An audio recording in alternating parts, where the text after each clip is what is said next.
tentang keutamaan ihsan. Keutamaan apa? Ihsan. Kalau kita buat ihsan, apa faedahnya dunia maupun apa? Akhirat. Ada faedah dunia maupun di akhirat. Bukan akhirat aja. Kalau akhirat jelas.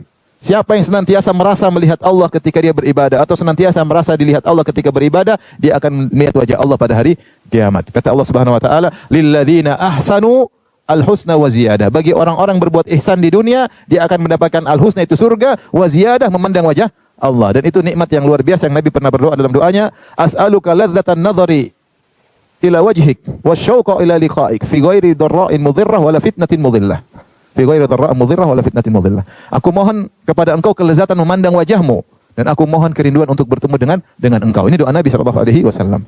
Nabi Musa pingin lihat wajah Allah sampai dia mengatakan, "Arini anzur ilaik." Aku ingin lihat engkau ya Allah. Kenapa Nabi Musa merasa bahagia? Baru ngomong-ngomong langsung dengan Allah dia sudah bahagia luar biasa. Dia pingin kebahagiaan lebih, ingin melihat wajah Allah tapi belum waktunya. Belum apa? Waktunya. Al-jaza' min jinsil amal, balasan sesuai dengan perbuatan. Siapa yang selama ini beribadah merasa melihat Allah, maka Allah akan buat dia melihat Allah pada hari kiamat kelak dengan puncak yang merupakan puncak kelezatan di hari kiamat. Ini salah satu balasan di akhirat, jadi puncak kenikmatan. Bahkan para ulama menyebutkan jika seorang sudah melihat wajah Allah, dia lupa dengan kenikmatan-kenikmatan surga yang lainnya. Bidadari pun dia lupa. Apalagi istri lupa dah. Jadi maksud saya, ini adalah puncak kelezatan. Siapa yang bisa meraihnya? Yang selama di dunia senantiasa merasa selalu dilihat oleh siapa? Allah. Ini nasihat tentu buat saya pribadi, buat kita semua, agar kita tadi saya katakan ini sekarang ilmu sudah kita miliki. Ilmu saja tanpa kita praktekkan nggak akan menjadi perangai. Harus diiringi ilmu praktek, latih lagi sampai menjadi sajiyah, menjadi perangai bagi kita. Setiap kita melakukan sesuatu, ingat Allah. Allah lihat saya sedang melakukannya. Yang penting Allah sudah lihat. Yang penting Allah sudah tahu. Innallaha bima ta'maluna basir. Allah Maha melihat apa yang kalian lakukan. Ya. Kemudian di antara keutamaan ihsan, Allah sebutkan, "Inna rahmatallahi qaribun minal muhsinin." Sungguhnya rahmat Allah dekat dengan orang berbuat ihsan. Orang suka berbuat ihsan, Allah kasih rahmat sama dia. Allah sayangi dia. Kalau sudah disayang sama Allah, tentu Allah akan arahkan kepada yang baik-baik. Namanya juga disayang.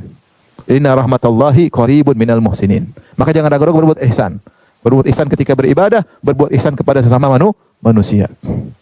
Pada kerabat, pada anak yatim, orang miskin, orang susah, pada tetangga, kepada kawan, ya. Berbuat ihsan. Maka semakin kita berbuat ihsan, semakin disayang oleh Allah Subhanahu wa taala. Demikian juga ihsan adalah sebab untuk mendapatkan ilmu dan fikih dalam agama. Allah berfirman tentang Nabi Yusuf alaihissalam, "Walamma balagha asyuddahu atainahu hukman wa ilman wa kadzalika najzil muhsinin." Ketika Yusuf sudah mencapai asyuddahu, yaitu sudah mencapai dewasa, kami berikan kepada dia hukum dan ilmu. Kenapa? Kata Allah, "Wa kadzalika najzil muhsinin." Demikianlah kami beri balasan kepada orang-orang berbuat ihsan. Allah semakin tambah dia ilmu dan kefakihan. Jika orang itu ilmu, terus dia sertai dengan amal soleh, dengan berbuat ihsan, ilmunya semakin bertambah. Ketajaman kefakihan dia semakin bertambah. Tapi dia harus praktekkan ihsan dalam kehidupan sehari-hari. Tapi kalau dia ilmu tidak perhatikan, kepalanya bebal, otaknya bebal, buntu ya. Tapi kalau dia berilmu, dia praktekkan ihsan, maka Allah tambahkan ilmu dan hukum, tambah fikih. Kata Allah, "Wa kadzalika najzil muhsinin." Demikian kami beri balasan kepada orang berbuat ihsan. Allah berfirman, "Hal jazaa'ul ihsan ilal ihsan." Tidak ada balasan bagi kebaikan kecuali kebaikan pula. Kapan Allah sebutkan ayat ini? Setelah Allah menyebut tentang nikmat surga. Kata Allah, "Waliman khafa maqama rabbi jannatan fabi ayyi ala'i rabbikuma tukadziban." Allah sebutkan nikmat-nikmat surga sampai Allah sebutkan tentang bidadari fihinna qasiratut tarfi lam yatamithunna insun qablahum wala jan fabi ayyi ala'i rabbikuma tukadziban ka'annahunna al-yaqutu wal marjan fabi ayyi ala'i rabbikuma tukadziban hal jazaa'ul ihsani illal ihsan. Allah sebutkan nikmat surga, tentang sungai, tentang buah-buahan, tentang tempat tidur yang indah, tentang bidadari yang begitu luar biasa. Setelah Allah berfirman, tidaklah balasan kebaikan kecuali kebaikan pula. Siapa yang berbuat kebaikan, dia pasti dibalas oleh Allah lebih daripada yang dia lakukan. Kita senyum sama orang karena Allah, pasti balasnya lebih indah jauh. Kita kasih duit sedikit sama orang, pasti balasnya jauh lebih banyak pada hari kiamat kelak. Di antaranya, siapa berbuat ihsan, maka akan diberikan keturunan yang baik. Kata Allah Subhanahu wa taala, "Wa wahabna lahu Ishaq wa Yaqub kullan hadaina wa Nuhan hadaina min qabl wa min dzurriyyatihi Daud wa Sulaiman wa Ayyub wa Yusuf wa Musa wa Harun wa kadzalika najzil muhsinin." Kami anugerahkan kepada Ibrahim, Ishak dan Yakub. Masing-masing kami beri hidayah. Dan sebelumnya Nabi Nuh kami pun beri hidayah. Dan di antara keturunannya, itu keturunan Ibrahim adalah Daud, Sulaiman, Ayyub, Yusuf, Musa, Harun. Semuanya keturunan siapa? Ibrahim, dan mereka juga keturunan Yakub, Ishak dan Yakub. Kata Allah setelah itu, wa kadzalika najzil muhsinin. Demikianlah kami beri balasan kepada orang yang berbuat ihsan. Saya berbuat ihsan, insyaallah keturunannya soleh. Jangan riak tapi ya, jangan riak, jangan cari muka sama manusia. Jangan cari cap jempol ya. Jempol tangan, jempol kaki. Ngapain? Jangan berbuat kebaikan sedikit kemudian publish. Ini baru bagi santunan anak yatim, publish. Ya, baru bersih-bersih di mana kerja bakti, publish. Jangan. Bantu anak yatim, publish. Waktu bantu janda, sembunyi-sembunyi. Tidak dipublish. Ikhlas. Bukan ikhlas, takut ketahuan istri sama. Jadi maksud saya ketika berbuat baik, ikhlas karena Allah, maka di antara faedahnya Allah akan anugerahkan anak yang soleh dan solehah. Kemudian di antaranya siapa yang berbuat ihsan, maka Allah bersamanya. Dan kalau Allah bisa bilang Allah bersamanya, berarti Allah akan membantunya dalam segala urusannya. Wallahu fi aunil abdi ma kana al-abdu fi auni akhihi. Allah senantiasa membantu seseorang jika dia senantiasa membantu saudaranya. Allah berfirman, "Innallaha ma'al ladzina taqaw wal ladzina hum muhsinun." Sungguhnya Allah bersama orang yang bertakwa dan Allah bersama orang-orang yang ihsan. Allah bersama orang yang ihsan. Allah akan tambahkan kebaikan jika dia sedekah, Allah tambah harta baginya.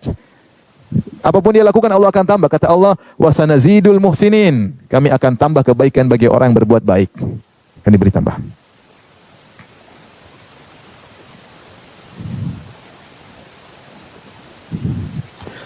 Baik. Hadirin hadirin yang rahmati Allah Subhanahu wa taala. Ya. Maka agar kita mudah untuk ihsan, kita ingat tentang keutamaan ihsan ya. Karena Allah Subhanahu wa taala.